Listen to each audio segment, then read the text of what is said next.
Hello, नमस्ते। कैसे हैं आप सब? आज हम बात करने वाले हैं ई गवर्नेंस के बारे में। ई गवर्नेंस क्या है, इसकी definition, types, benefits and pillars of e governance. तो चलिए शुरू करते हैं। ई गवर्नेंस एक तरह का भारतीय सरकार का उपक्रम है जो कि सरकारी सुविधाएं हमें प्रदान करने का काम करता है। और ई का अर्थ क्या है कि हम आगे बात करेंगे। अगर डेफिनेशन की बात करें तो E governance can be defined as the application of information and communication technology for providing government services, exchange of information, transactions, integration of previously existing services and information portals। Electronic portal पे यानी कि websites पर हमें जो सुविधाएं सरकार द्वारा प्रदान की जाती हैं, जिन सुविधाओं को आप कहीं भी अपने कंप्यूटर या मोबाइल के जरिए इस्तेमाल कर सकते हैं या उसका उपयोग कर सकते हैं, उसे ई गवर्नेंस के अंतर्गत लिया गया है। यहाँ ई का अर्थ इलेक्ट्रॉनिक है। इसमें अगर हम काउंसिल ऑफ यूरोप की बात करें तो इन्होंने ई गवर्नेंस को कहा है use of electronic technologies in 3 areas of public action. इसके अंदर कौन कौन सी पब्लिक एक्शन के अंदर इलेक्ट्रॉनिक टेक्नोलॉजीज हैं? तो public relations between the public authorities and the civil society, the functioning of public authorities is all stages of democratic process and the provision of service public services. Public services के अंदर जो भी हमारी सुविधाएं दी जाती हैं उसके अंदर 3 तरह की टेक्नोलॉजी का इस्तेमाल किया जाता है। पहला जो है वो पब्लिक अथॉरिटी या सिविल सोसाइटी की बात करते हैं। दूसरा functioning of public authorities at all stages.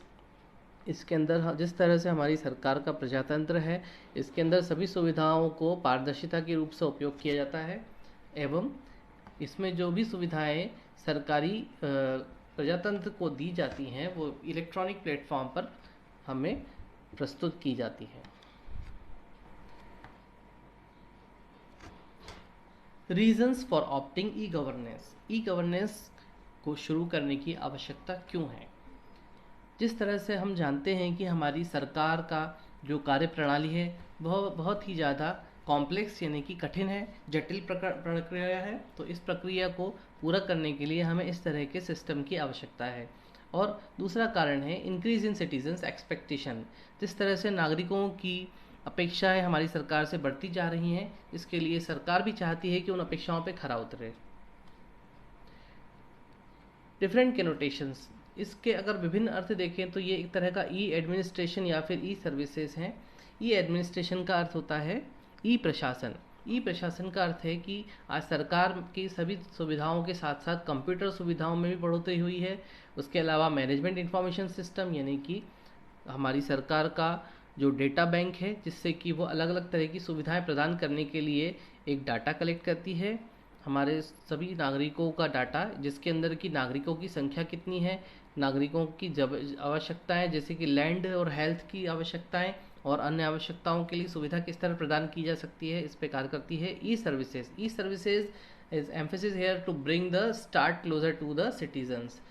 अब सिटीजन्स को जो है, अगर हम बात करें, हमने पिछली स्लाइड में जैसे देखा था कि नंबर जैसे जैसे सिटीजन्स के बढ़ते जाते हैं तो उसके लिए सरकार को जुड़े रहने के लिए एक ऐसे जटिल सिस्टम की आवश्यकता होती है जो एक साथ बहुत सारी जानकारियों का आदान प्रदान एक समय में कर सके और जिसमें काफ़ी त्वरित गति हो। जैसे यहाँ एग्जाम्पल भी दिया गया है। For example, provision of online services, E administration in E services together constitute what is largely termed as E government. उसके बाद अगर आगे हम बात करें तो the use of IT to improve ability of government to address the need of society. हमारी society को हर तरह की आवश्यकताओं की पूर्ति के लिए सरकार हमेशा अपनी सुविधाओं को इम्प्रूवमेंट यानी कि उनमें सुधार करने की कोशिश करती है। ई डेमोक्रेसी। डेमोक्रेसी का अर्थ हम सभी जानते हैं, एक प्रजातंत्र की बात की जाती है। प्रजा की बात को हमेशा प्रायिकता से लिया जाता है और उसको हमेशा कोशिश की जाती है कि उसको सभी को समान अधिकार प्रदान किए जाए। इसमें अगर आप ई गवर्नेंस की बात करें तो यह बहुत ही अच्छा सिस्टम है और बहुत ही सफल सिस्टम है।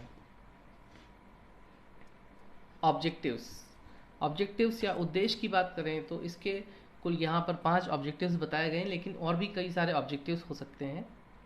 पहला, better service delivery to citizens, सुविधाओं को और ज़्यादा बेहतर बनाने के लिए। Second, ushering in transparency and accountability. Transparency यानी पारदर्शिता की बात की जाती है पारदर्शिता के लिए सरकार इस प्रकार का उपयोग करती है जिसमें सभी जानकारियां आपके सामने हो, आपके हाथ में हो, ताकि आप उनको जान सकें और उनके बारे में कोई भी भेदभाव ना किया जाए। Third is empowering people through information. आपको एक तरह का सुविधा के साथ साथ एक अधिकार दिया गया है जिसमें आप अपने जिस प्रकार का कार्य करना चाहते हैं, जब करना चाहते हैं, वह सुविधा आपको उसी समय उपलब्ध होती है। Next, improve efficiency with government e between centre state and inter state. सरकार के मुख्य रूप से दो भाग होते हैं, एक तो सेंट्रल गवर्नमेंट यानी कि मुख्य रूप से हमारी भारत सरकार, दूसरा स्टेट गवर्नमेंट यानी आपके राज्य की सरकार। जिसे फॉर एग्जांपल कोई व्यक्ति यदि उत्तर प्रदेश या एमपी में यानी कि मध्य प्रदेश में रहता है तो उसकी सरकार का मुख्य विभाग जो होता है वो उसके खुद के राज्य का होता है, लेकिन कई बार उसके राज्य की सरकार को भी मुख्य सरकार से जोड़ के रखना बहुत आवश्यक होता है ताकि उसको सुविधाएं जो भी दी जा रही हैं उसको इन्फॉर्मेशन मिलना, समय पर सुविधाओं का मिलना बहुत आवश्यक होता है। तो इन दोनों के बीच में तारतम्य स्थापित करने के लिए ई गवर्नेंस एक बहुत ही बेहतरीन सिस्टम बनाया गया है जिसमें सारी जानकारियों का आदान प्रदान त्वरित गति से किया जाता है। Last, improve interface with business at industries. इसमें जो उद्योग विभाग है, बिजनेस जो प्राइवेट इंडस्ट्रीज कर रही हैं, उनके बीच में भी एक तरह का लिंक बनाया गया है जिससे कि उन सभी को सुविधाएं दी जा सकें।